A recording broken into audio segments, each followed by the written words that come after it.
mga kalakbay. Dito naman ako gagala ngayon sa ano, sa Burnham Park. Yun o. Nakahanap din ng parking kahapon. Wala akong nakitang parking eh.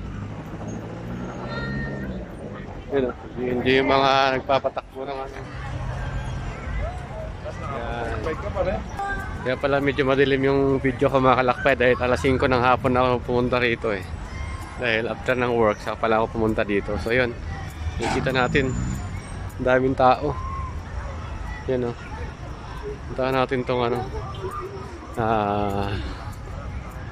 yung river dito. Yung mga nagsasagwan. Yun sila o.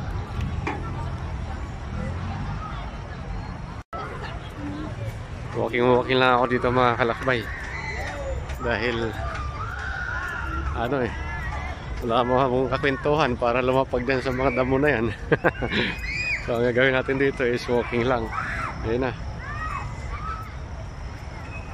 Ayun, ito na yung ano, ibabangka oh. Yan. Try na namin yan mga kalakbay eh. Nakaka-enjoy din yung ganyan eh.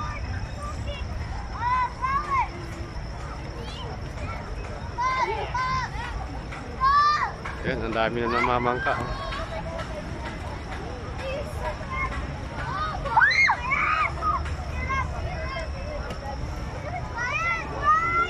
Tanto yung bata eh. Yan. So ngayon mga kalakbay, marami na talagang turista na pumunta dito sa Burnham Park. Hindi lang dito, pati sa ano, sa buong Baguio, sa mga major na pasyalan dito. Eh, marami ng turista. So lalo na ito next month pagka December na.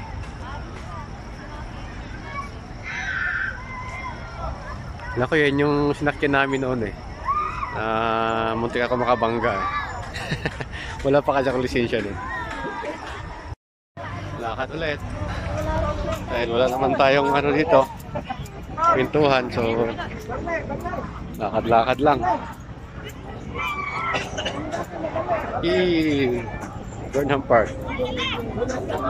Naglalakad. Exercise lang pala ako dito sa Burnham Park.